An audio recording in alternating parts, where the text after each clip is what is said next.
ഇറാനെ നാളെ അമേരിക്കൻ പട തീയിടും.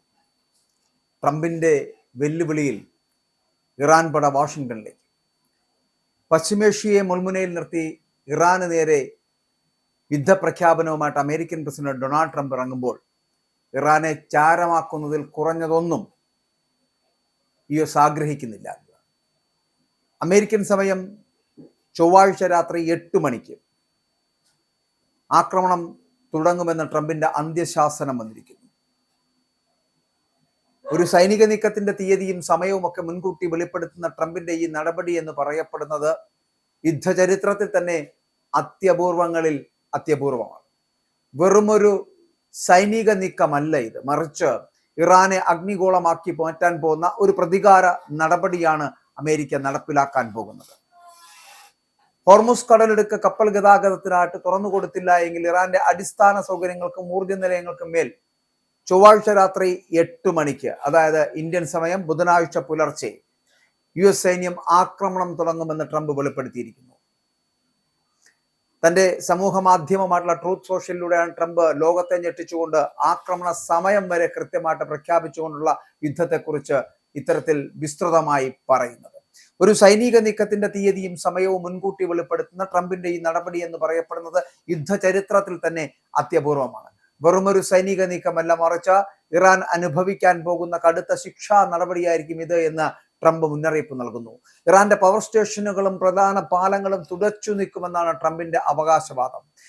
ഇറാൻ ഭരണകൂടത്തെ ഭയന്ന് ജനങ്ങൾ പുറത്തിറങ്ങാത്തതാണ് എന്നും അവർ US നടപടി ആഗ്രഹിക്കുന്നുണ്ട് എന്നും ട്രംപ് അവകാശപ്പെടുകയാണ്. ഇറാൻ വെടിവെച്ചിട്ട അമേരിക്കൻ F-15E വിമാനത്തിലെ ഉദ്യോഗസ്ഥനെ സാഹസികമായ ദൗത്യത്തിലൂടെ രക്ഷപ്പെടുത്തിയതിന് പിന്നാലെയാണ് ട്രംപ് തന്റെ നിലപാട് ഇപ്പോൾ കടുപ്പിച്ചിരിക്കുന്നത്. 7000 അടി ഉയരമുള്ള പർവ്വതനിരകളിൽ 2 ദിവസം ഒളിവിൽ കഴിഞ്ഞ ഉദ്യോഗസ്ഥനെ CIA-യുടെയും സ്പെഷ്യൽ ഫോഴ്സിന്റെയും സഹായത്തോടു കൂടിയാണ് കഴിഞ്ഞ ദിവസം മോചിപ്പിച്ചത്. രക്ഷാ ദൗത്യത്തിനിടെ തകരാറിലായിട്ടുള്ള 2 US വിമാനങ്ങൾ ശത്രുവിന്റെ കയ്യിൽ കിട്ടാതിരിക്കുവാൻ സൈന്യം തന്നെ സ്ഫോടനത്തിലൂടെ തകർത്തു എന്നുകൂടി പറയപ്പെടുന്നുണ്ട്. 6ാം ആഴ്ചയിലേക്ക് കടന്ന യുദ്ധം ഇപ്പോൾ ആഗോള സമ്പദ് വ്യവസ്ഥയെ അടക്കം ബാധിച്ചിരിക്കുകയാണ്. ലോകത്തെ എണ്ണ വിതരണത്തിന്റെ 1/5 കടന്നു പോകുന്ന ഹോർമുസ് കടലിടുക്ക് ഫെബ്രുവരി 28 മുതൽ ഇറാൻ അടച്ചതോടെ ഇന്ധനവില കുതിച്ചുയരുകയായിരുന്നു. ശത്രു കപ്പലുകളെ കടത്തിവിടില്ല എന്ന ഇറാന്റെ വാശിക്ക് ബോംബുകൾ കൊണ്ട് മറുപടി നൽകാനാണ് വൈറ്റ് ഹൗസിന്റെ ഇപ്പോഴത്തെ തീരുമാനം. കഴിഞ്ഞ ദിവസം ടെഹ്റാനെയും കരാച്ചിലെയും ബന്ധിപ്പിക്കുന്ന ഇറാന്റെ അഭിമാനമായിട്ടുള്ള B1 പാലം US ഇസ്രായേൽ സഖ്യം ബോംബിട്ട് തകർക്കുകയും ചെയ്തിരുന്നു.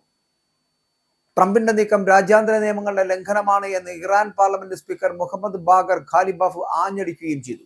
അമേരിക്കൻ മേഖലയെ വലിയൊരു ദുരന്തത്തിലേക്ക് തള്ളിവിടുകയാണ് ട്രംപ് എന്നുള്ള മുന്നറിയിപ്പ് കൂടി ഇറാൻ നൽകുന്നു. ട്രംപ് അസ്ഥിരമായിട്ടുള്ള മാനസികാവസ്ഥയിലാണെന്നും ഇറാൻ ഭരണകൂടം കുറ്റപ്പെടുത്തുന്നുണ്ട്. US നീക്കം ഓരോ അമേരിക്കൻ കുടുംബങ്ങളെയും നരകയാതനയിലേക്ക് തള്ളിവിടുകയാണ് എന്നുള്ള ഇറാന്റെ പ്രതികരണം കൂടി വന്നു കഴിഞ്ഞിരിക്കുന്നു. ആണവ നിലയങ്ങളെ ലക്ഷ്യം വെച്ചാൽ പ്രത്യാഘാതം ഗുരുതരമാകുമെന്ന് ഇറാൻ വിദേശകാര്യമന്ത്രിയായിട്ടുള്ള അബ്ബാസ് അരാഗച്ചി പറയുകയും ചെയ്തു. അപ്പോൾ ദക്ഷിണ തീരത്തെ ബുഷഹർ ആണവ നിലയത്തിന് നേരെയുള്ള ആക്രമണം തുടർന്നാൽ റേഡിയോ ആക്റ്റീവ് വികിരണം ഉണ്ടാകുമെന്നും അത് ഗൾഫ് രാജ്യങ്ങളിലെ ജനജീവിതത്തെ ഗുരുതരമായിട്ട് ബാധിക്കുമെന്ന് കൂടിയുള്ള ഓർമ്മപ്പെടുത്തൽ കൂടി നൽകുകയാണ് അരഗാച്ചി ലോകരാജ്യങ്ങളെ. അപ്പോൾ പരിസ്ഥിതി നാശവും മനുഷ്യജീവനും വലിയ ഭീഷണിയാകുന്ന തരത്തിലുള്ള പലതും ഉണ്ടാകുവാനുള്ള സാധ്യതകളെ കൂടി തുറന്നു കാട്ടുകയാണ് അരഗാച്ചി. യുദ്ധം തടയുവാനുള്ള നയതന്ത്ര നീക്കങ്ങളും സജീവമാണ്. എന്നാൽ ഇറാൻ പോലുള്ള ഉപരോധങ്ങൾ ഉപേക്ഷിച്ച് ചർച്ചകളിലേക്ക് മടങ്ങാൻ റഷ്യ US-നോട് ഔദ്യോഗികമായിട്ട് ആവശ്യപ്പെട്ടിട്ടും ഒന്നും നടക്കുന്നില്ല. എന്നാൽ ചൊവ്വാഴ്ചത്തെ സമയപരിധിക്കുള്ളിൽ ഇറാൻ വഴങ്ങിയില്ല എങ്കിൽ പിന്നോട്ടില്ലെന്ന ഉറച്ച നിലപാടിലാണ് ട്രംപ്. മേഖലയിൽ റഷ്യയുടെയും ചൈനയുടെയും നീക്കങ്ങളും അമേരിക്ക ഇപ്പോൾ നിരീക്ഷിക്കുകയാണ്. പശ്ചിമേഷ്യയിലെ യുദ്ധഭീതിയെ തുടർന്ന് വിമാന സർവീസുകൾ താറുമാറായിരിക്കുന്നു. ഇസ്രായേൽ ഭാഗത്തേക്കുള്ള സർവീസുകൾ മെയ് 31 വരെ എയർ ഇന്ത്യ അടക്കം റദ്ദാക്കുന്നു.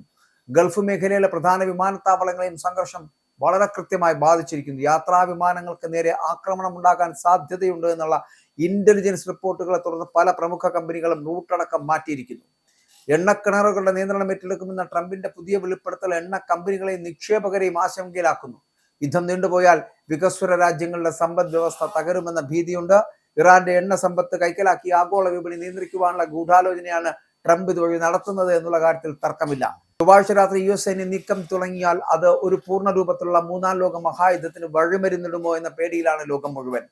അമേരിക്കൻ സഖ്യകക്ഷികളും ഇറാന്റെ സുഹൃത് രാജ്യങ്ങളും നിലപാട് വ്യക്തമാക്കുന്നതോടെ വരും മണിക്കൂറുകൾ നിർണായകമാണ്. ഇറാന്റെ ഓരോ നീക്കവും നിരീക്ഷിക്കുവാൻ ഡ്രോണുകളുടെ വൻ സന്നാഹം തന്നെ അതിർത്തികളിൽ അമേരിക്ക വിന്യസിച്ചിട്ടുമുണ്ട്. അതുകൊണ്ട് പറയുന്ന സമയത്തിന് പറയുന്ന രീതിക്കനുസരിച്ചിട്ട് വളരെ കൃത്യമായിട്ട് ഒരു യുദ്ധം പ്ലാൻ ചെയ്തിരിക്കുന്നു ട്രംപ്. അത് നടപ്പിലാകുമോ എന്ന് കണ്ടറിയാം. ഇറാനെ നാളെ, അതായത് ചൊവ്വാഴ്ച അമേരിക്കൻ പട തീയിടുമെന്നാണ് പറഞ്ഞിരിക്കുന്നത്. ട്രംപിന്റെ വെല്ലുവിളിയിൽ ഇറാൻ പട വാഷിംഗ്ടണിലേക്ക് നുഴഞ്ഞു കയറാൻ പോകുന്ന ഒരു സാധ്യതയിലേക്ക് ആ വെല്ലുവിളി എത്തുന്നു എന്നുള്ള പ്രത്യേകത കൂടിയുണ്ട്.